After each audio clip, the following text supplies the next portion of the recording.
സംസ്ഥാനത്ത് മഴ ശക്തി പ്രാപിക്കുന്നു. വരും മണിക്കൂറിൽ ഒറ്റപ്പെട്ടയിടങ്ങളിൽ നേരിയ ഇടത്തരം മഴയ്ക്കും സാധ്യതയുണ്ട്. വടക്കു പടിഞ്ഞാറൻ മധ്യപ്രദേശിനും കിഴക്കൻ രാജസ്ഥാനിനും മുകളിലായി ന്യൂനമർദ്ദം സ്ഥിതി ചെയ്യുന്നതിന്റെ ഫലമായിട്ടാണ് മഴ ശക്തി പ്രാപിക്കുന്നത്. കഴിഞ്ഞ ദിവസങ്ങളിൽ പെയ്ത മഴയിൽ സംസ്ഥാനത്തെ വിവിധ ജില്ലകളിലെ നഗരങ്ങൾ വെള്ളത്തിനടിയിൽപ്പെട്ട സാഹചര്യമുണ്ടായി.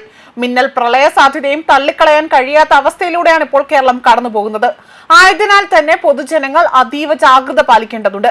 ഗുജറാത്ത് തീരം മുതൽ വടക്കൻ കേരളം തീരം വരെ ഈ തീരത്തോട് ചേർന്നുള്ള ന്യൂനമർദ്ദ പാത്തി ഇപ്പോൾ ദുർബലമായിരിക്കുകയാണ്.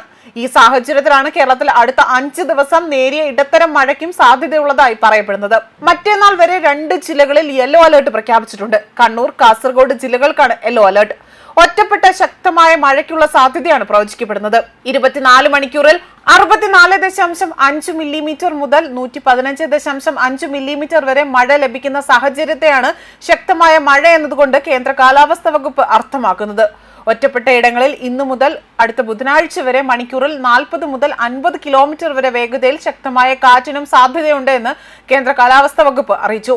സംസ്ഥാനത്ത് മഴ ശക്തമാകുന്ന സാഹചര്യത്തിൽ ഇടുക്കി ഡാമിൽ ബ്ലൂ അലേർട്ടാണ് പ്രഖ്യാപിച്ചിരിക്കുന്നത്. ജലനിരപ്പ് 2372.88 അടി ആയതോടുകൂടി തന്നെ അലേർട്ട് പുറപ്പെടുവിച്ചു. 2403 അടിയാണ് ഇടുക്കി ഡാമിലെ ഒരു പരമാവധി സംഭരണ ശേഷി എന്ന് പറയുന്നത്. ബ്ലൂ അലേർട്ട് ലെവൽ എന്ന് പറയുന്നത് 2372.58 ആയി. റൂൾ കവർ പ്രകാരം 2379.58 അടി ആയാൽ റെഡ് അലേർട്ട് പ്രഖ്യാപിക്കും. ഓറഞ്ച് അലേർട്ട് ലെവൽ 2378.58 ആണ്. സംസ്ഥാനത്ത് വിവിധ ഡാമുകളിലായി റെഡ് അലേർട്ട് പ്രഖ്യാപിച്ചിട്ടുണ്ട്. അതേസമയം സംസ്ഥാനത്ത് ശക്തമായ മഴ തുടരാനാണ് സാധ്യത. വടക്കൻ കേരളത്തിലും മലയോര പ്രദേശങ്ങളിലുമെല്ലാം തന്നെ ഒറ്റപ്പെട്ട ശക്തമായ മഴയ്ക്കുള്ള സാധ്യത ഇപ്പോൾ കാലാവസ്ഥാ നിരീക്ഷണ കേന്ദ്രം മുന്നറിയിപ്പ് നൽകിയിട്ടുണ്ട്. ഇടുക്കി, കണ്ണൂർ, കാസർഗോഡ് ജില്ലകളിൽ ഓറഞ്ച് അലർട്ട് പ്രഖ്യാപിച്ചു. കൂടാതെ തന്നെ സംസ്ഥാനത്ത് മഴക്കെടുതി വളരെ രൂക്ഷമാണ്. സംസ്ഥാനത്തിന്റെ വിവിധ ഭാഗങ്ങളിൽ കനത്ത മഴ തുടരുകയാണ്. ശക്തമായ മഴയെ തുടർന്ന് സംസ്ഥാനത്തിന്റെ വിവിധ ഭാഗങ്ങളിൽ നാശനഷ്ടങ്ങൾ റിപ്പോർട്ട് ചെയ്യുകയും ചെയ്തു. എറണാകുളം ജില്ലയിൽ 2 ദിവസത്തിനിടെ തന്നെ 19 വീടുകൾക്ക് ഭാഗികമായ നാശനഷ്ടമുണ്ടായി. ഒരു വീട് പൂർണ്ണമായും തകർന്നിരിക്കുകയാണ്. പരവൂർ താലൂക്കിൽ ദുരിതാശ്വാസ ക്യാമ്പ് തുറന്നിട്ടുണ്ട്. ജില്ലയിൽ മഴയ്ക്ക് ഭാഗിക ശമനമാണ് ഉണ്ടായിട്ടുണ്ടെങ്കിലും വരും ദിവസങ്ങളിൽ ശക്തി പ്രാപിക്കും. ഇടുക്കിയിലും തുടർച്ചയായി തന്നെ പെയ്ത മഴയിൽ വളരെ ശമനം ലഭിക്കുകയും ജില്ലയിൽ യെല്ലോ അലേർട്ട് പ്രഖ്യാപിക്കുകയും ചെയ്തു. ഖനനം, തോട്ടം, ഈ മേഖലയിൽ ജോലികൾ എന്നിവയ്ക്ക് നിരോധനം തുടരുകയാണ്. പൊന്മുടി, കല്ലാർകുടി, അതുപോലെ തന്നെ മലങ്കര ഡാം ഇത് തുറന്ന് വെള്ളമൊഴുക്കുന്നത് തുടരുകയാണ്. അതേസമയം കാലവർഷ മഴയിൽ സംസ്ഥാനത്ത് ജൂണിൽ 4% മഴക്കുറവ് രേഖപ്പെടുത്തിയിരിക്കുന്നത്. ജൂണിൽ ശരാശരി 648.2 മില്ലിമീറ്റർ മഴ ലഭിക്കേണ്ട സ്ഥാനത്ത് ഇത്തവണ ലഭിച്ചിരിക്കുന്നത് 620.4 മില്ലിമീറ്റർ മഴയാണ്.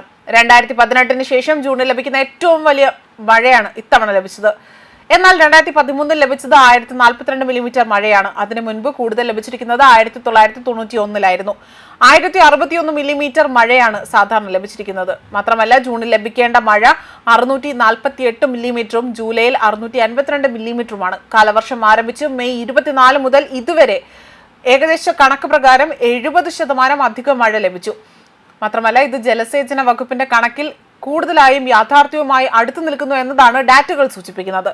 എല്ലാ ജില്ലകളിലും ഇത്തവണയും സാധാരണയേക്കാൾ കുറവ് മഴയാണ് ലഭിച്ചിരിക്കുന്നത്. 2024 25%, 2023 60% മഴക്കുറവായിരുന്നു ലഭിച്ചത്. 1976 1962 ശേഷം ഏറ്റവും കുറവ് മഴ ലഭിക്കുന്നത് ജൂൺ മാസത്തിലായിരുന്നു. അതുപോലെ തന്നെ 30 ദിവസത്തിൽ 11 ദിവസം മാത്രമാണ് ഇത്തവണ സാധാരണയിൽ കൂടുതൽ മഴ ലഭിച്ചിരിക്കുന്നതും. ന്യൂസ് ഡെസ്ക് കർമ്മ ന്യൂസ്.